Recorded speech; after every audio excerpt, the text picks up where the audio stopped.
We're now going to look at intersections of loci. So we basically want to find the point in which two loci are going to meet. So let's see what we've got here. So we want to find the complex number z that satisfies both z plus 3 plus 2i is equal to 10 and the argument of z plus 3 plus 2i is equal to 3 pi over 4. So hopefully we recognise this because we just did that. That is basically with the half line between z and z1 there. So that is in this form here. So arg of z minus z1 is equal to theta, which is our half line that we just looked at. And if you can't tell, it is the one that is on the previous video that I just did. And then this one here, that's the circle one, so that's z minus z1. The modulus of that, the distance of that line, is 10, so that's a circle. So let's just define what z1 is in those cases, and hopefully we can see it's the same because we've got that plus 3 plus 2i there, so it's the same for both of them. But we can rewrite it for each one there. So if I do it for this one, so it's going to be argument of z minus, and that'll be minus 3 minus 2i there. So that gives us our z1. So that means that we've got a centre of that circle being the coordinates of z1. So that will be minus 3 minus 2. And it's got a radius of 10. Yes, I'm going to have to sketch a circle. We know how good I am at that. And then this one here, it's the argument of z minus, and it'll be minus 3 again, minus 2i is equal to 3 pi over 4. And that's the one we just did. So let's sketch that out, because like with everything, it makes it far easier if we sketch that out first. So let's sketch. So let's just first of all put our coordinate on of, it's minus 3 minus 2, isn't it? So minus 3 minus 2 is here. I'm going to do a circle there because I know it's going to be a half line again, isn't it? So we said the angle of it was 3 pi over 4, didn't we? 3 pi over 4. So I know that's an obtuse angle, about 135 degrees. So that's just what we did before, isn't it? It's just going to do something like this. Okay. And then for the circle, it's got a radius of 10. So we know it's going to be what? Well, it's going to go all the way down here to like minus 12. It's going to go from here, it's going to go up to like 8 here. Here it's going to go like all the way across to like minus 13. It's probably not to scale. And here it's going to go to like 7. So my circle, oh god, I'm not excited about drawing the circle, is going to look something, oh, it's not good, is it? Oh, something's come from there. But you get the idea. It's a circle. But hopefully we can see our point of intersection here. So we want to find what that is.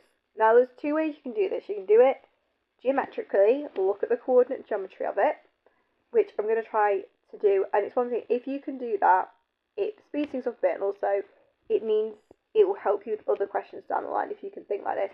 But you can also do simultaneous equations. You think about it, we've basically got an equation of my half line here, so this half line, and the equation of the circle here. So you could just do simultaneous equations, but we'll look at the coordinate geometry first, because here, let's think, we've got, oh, guess what, we've got a right angle triangle. Who saw that coming? Not me. So we said that that bit there is 3 pi over 4, because that's the argument, making this pi over 4, which I know the argument would be minus pi over 4, but we're just going to call it pi over 4 for now, which is 45 degrees. So that's 45 degrees. If that's a right angle, so if you think about it, 45 degrees plus another 45 degrees gets us 90, plus 90 is 180. So that angle there is is also pi over 4 or 45 degrees. So we've actually got there, we've got an isosceles triangle, haven't we? We've got an isosceles triangle there, like so. So from that, we can figure some things out. So first of all, let's think about the distance of this line here. The distance of that line, well, it's the radius of my circle, isn't it? Because minus 3 minus 2 is the centre, and then the half line, when it touches the circumference, that distance there is 10. So what we can do is, shall we just sketch that triangle out so it's not as cluttered?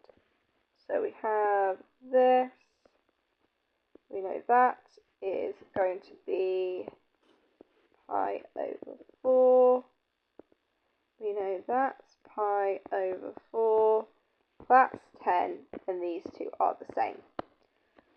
So, because remember, we're just trying to find the coordinate of this point. We're just trying to find this coordinate right here. So if we can find out the distance of these two equal lines on that triangle, we can use that in addition to where we know our coordinate is to find where that point is. So we can just do Pythagoras on that, can't we? Because we know that these two things are the same. So let's start with this. So a squared plus a squared is equal to 10 squared, giving us 2a squared is equal to 10 squared. So that'll be a squared is 10 squared over 2, so that'll be 50. So therefore a is equal to root of 50, and we should be able to know we can take a 25 out of there, so it'll be 5 root 2. So a is 5 root 2. So I know both these distances here are 5 root 2 and 5 root 2. So let's have a think about how that's going to help us find our coordinates.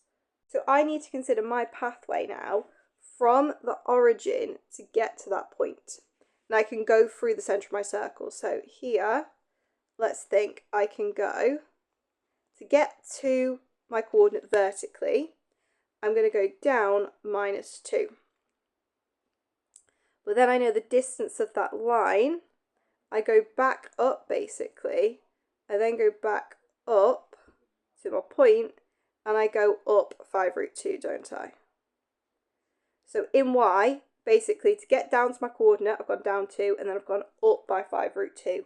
So that coordinate is going to be, the y part of it is going to be 5 root 2 minus 2. That's the y bit. Because I did minus 2 down, and then I went 5 root 2 up. Let's do it now for the x coordinate. So again, starting from the origin, I went minus 3 across to get to my coordinate. Then, using this line here, that's now taking away another 5 root 2. So I took away another 5 root 2. So the total distance I've travelled in x is minus 3 minus 5 root 2. So that's your coordinate now. So the coordinate of that intersection point there is going to be what we just said there. So it's going to be minus 3 minus 5 root 2, and then the y coordinate is 5 root 2 minus 2. So that is the point of intersection. Okay, that is the point of intersection. So that is our answer. But obviously we can do it by solving simultaneous equations as well. So we've got our answer there. Let's think about how we could do it with simultaneous equations. So first of all, we need to find the equations of both of those things. So for the circle, let's think, there is our thing. So the centre is minus 3 minus 2. So for the circle, it's going to be x plus 3 squared. Should be a 3. X plus 3 squared plus y plus 2 squared plus y plus 2 squared is equal to 10 squared because it's the radius squared. So that's equal to 10 squared. So that's the circle. And then the half line, we did do that one before. But it's going to be that we are going to do this. I'm going to zoom in a bit because my writing's a bit better when it's zoomed in. So we said that tan of 3 pi over 4, tan of 3 pi over 4 is equal to basically the imaginary over the real. So it's going to be y plus 2 over y plus 3. That was minus 1 when I calculated that. So we end up with minus, that should be an x there, shouldn't it? Apologies. That's an x, not a y. So that will give us minus x minus 3 is equal to y plus 2. So we end up there with y is equal to minus x minus 5. So they are our two equations. So then we're just going to solve those simultaneously. So I would just substitute y in as x minus 5. So let's do that.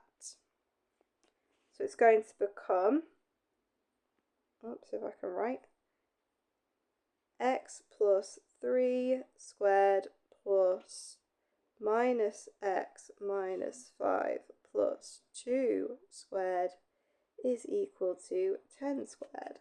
So let's just expand all that. That's going to become minus x minus 3, isn't it? So this whole thing, when I expand it out, will become x squared plus 6x plus 9. And then this thing, when I expand it out, is going to become, this is where my brain gets confused by the negative, it's going to be an x squared there, minus a 6x plus a 9 is equal to 10 squared. So I've just realised that they aren't going to cancel out. That would give you a plus 6. Told you, this is why you do things properly. I thought that went wrong there. That will give you a plus 6x here and a plus 6x here. So actually you'd end up with plus 12x here. Plus 12x plus 18 there. You could halve all that to give you x squared plus 6x plus 9 is equal to 50. And then simplify that a bit further. It'll get me this. And then we just need to solve that quadratic. So whatever method you would choose to do that, if you want to do quadratic formula, we could pop it in there. So it's going to be minus b plus or minus the square root of b squared minus 4 times 1 times by minus 41 all over 2. That's going to get me an x of minus 3 plus 5 root 2. And another solution of x is equal to minus 3 minus 5 root 2. So we've got two values for x, which is interesting here because when we did this before, we only got one value of x, which was right here. We only got that value of x there. So we need to consider what's going on there. And let's think about, it's a half line, isn't it? It's a half line. So it's continuing it on. It's basically going to give us the solution, which goes through there as well. It's going to try and find this solution because we haven't told it, like, you need to restrict only a half line. So we need to consider which of our solutions are valid here. So we end up with a minus 3 plus root 2 and a minus 3 minus 5 root 2 and a minus 3 plus 5 root 2. Well, let's consider where our point is in x. So it's a negative value of x, whereas this one here is going to get us a positive value of x, isn't it? So it's not going to be that one because x isn't positive. We can see there that only x value we have is negative. So just be careful there when you're doing it simultaneously, and this is why a sketch helps, because we've got a half line, so it's not going to be both solutions. So it's just going to be this one. and then you can substitute that into one of your equations. I would pick probably the half-line equation because it's a bit easier. So y is equal to minus x minus 5. So y is equal to minus 3 minus 5 root 2 minus 5, I believe it was. Yes. So let's just divide what's going to be. That's going to be y is equal to 3 plus 5 root 2 minus 5. So that will give us y is equal to minus 2 plus 5 root 2. And if I check from before, that looks like the same thing, doesn't it, that we got before? 5 root 2 minus 2. Minus 2 plus 5 root 2, it's the same thing, isn't it? So I therefore get that my coordinate is 3 minus 5 root 2, and then minus 2 plus 5 root 2. So you do get the same thing regardless there, but as you can see, setting up your diagram is going to help you. So can you see I did a bit of Pythagoras and I got the answer by doing it that way around. I'm just thinking about what's happening geometrically. Or you can do it simultaneous, but you need to be careful about which solutions you're going to get. So there are some questions here for you to have a go at, and I've attached the book as well. Just if you do get to this bit, arc sine just means inverse sine. It's some notation that you come across in year 13. So arc sine is the same. So arc sine x is the same thing as inverse sine x. It's just another way of writing that notation. Because obviously powers, you can confuse that with a power. When it's not a power, it's not reciprocal sine. It's the inverse function of sine, which are two different things. So I'll leave you to get on with it. And again, if you've got any questions, you can ask me when I'm back in.